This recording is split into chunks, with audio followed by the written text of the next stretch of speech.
Bonjour, bien-aimés dans le Seigneur, c'est vendredi, dernier jour de la semaine. Chaque vendredi, nous clôturons nos enseignements de la semaine. Et chaque vendredi, je t'encourage à positiver pour commencer à avoir un bon week-end.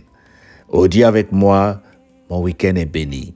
Dis avec moi, je serai à l'église. Dis avec moi, je passerai des bons moments en famille. Bien-aimés, comme nous avons dit hier, cette foi que nous avons, c'est la positivité. Sois meilleur, quoi que tu sois, disait un écrivain. C'est-à-dire, si tu es un homme de ménage, fais de telle sorte que tu sois le meilleur homme de ménage. Si tu es celui qui est sans papier, fais de telle sorte que tu sois le meilleur parmi les sans-papiers. C'est-à-dire, il n'y a pas de meilleur statut dans tout ce qui est négatif. Tu vas me dire, mais moi je te dis oui. Tu n'as rien, mais tu es toujours heureux. Tu n'as pas encore vu, mais tu es toujours positif. Tu n'as pas encore obtenu, mais tu vis la joie, bien-aimé. Parce que il y a des hommes riches, il y a des millionnaires qui se consolent dans la drogue, qui ne dorment pas parce qu'ils n'ont personne autour d'eux. Mais toi et moi, le Seigneur nous a donné la grâce d'avoir une famille.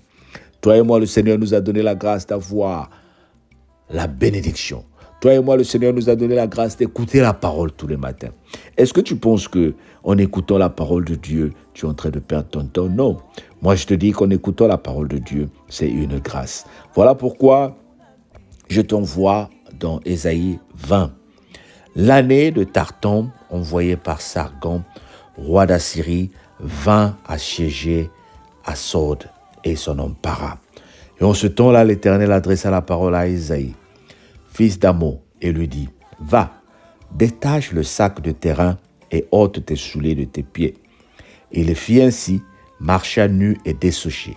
Et l'Éternel dit, « De même que mon serviteur Ésaïe marche nu et dessouché, ce qui sera dans 3 ans un signe de présage pour l'Égypte et pour l'Éthiopie. De même, le roi d'Assyrie emmènera de l'Égypte et de l'Éthiopie captifs et exilés des jeunes hommes et des vieillards, nus et desséchés, et le dos découvert à la honte de l'Égypte.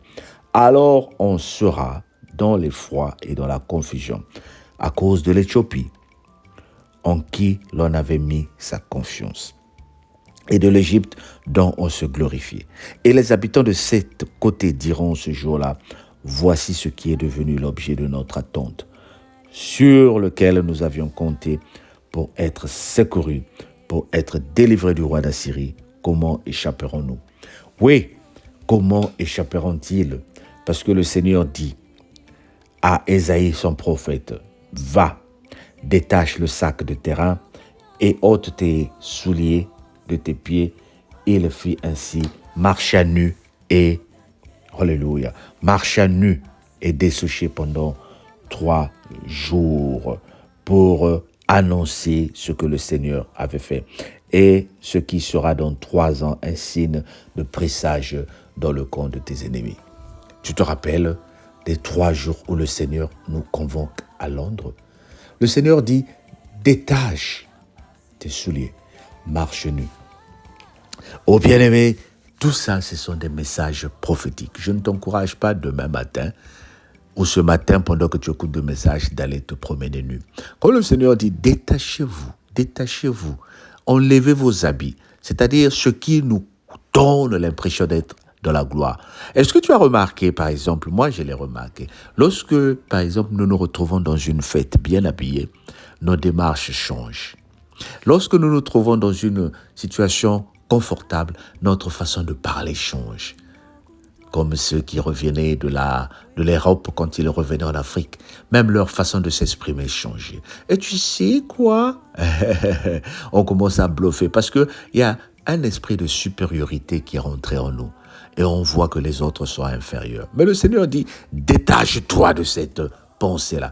Détache-toi de cette mentalité-là. La gloire dont il parle en 2024, ce n'est pas la gloire de ton orgueil, mais c'est la gloire qu'il va apporter dans ton foyer, dans ta vie.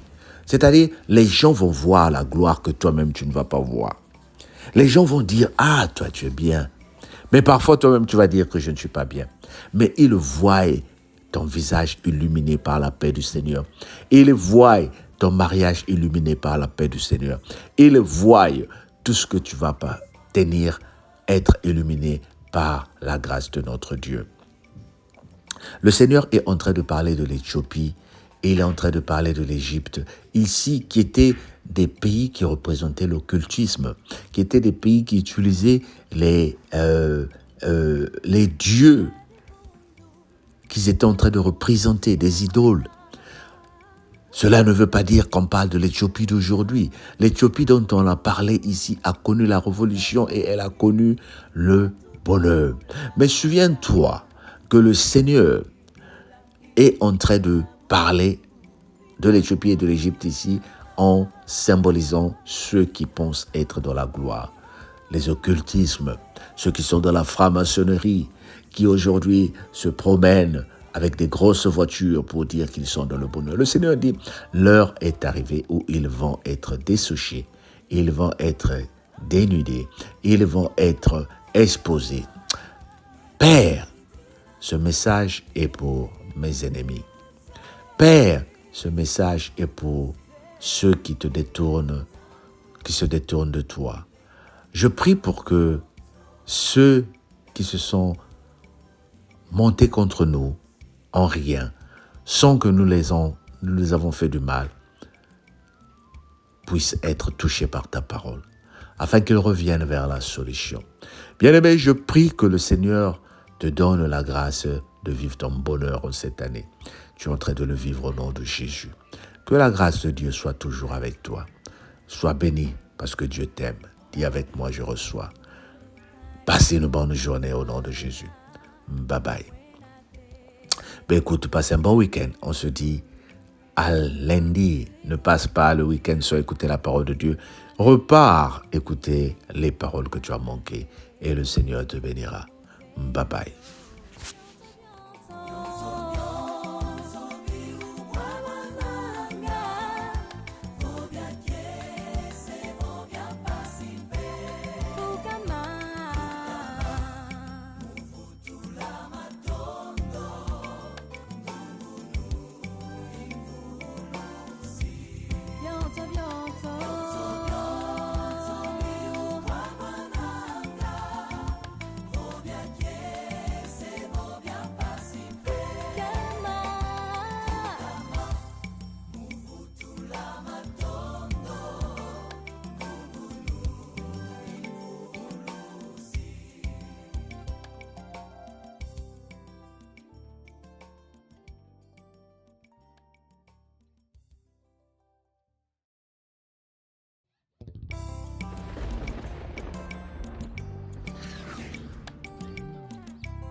Tambul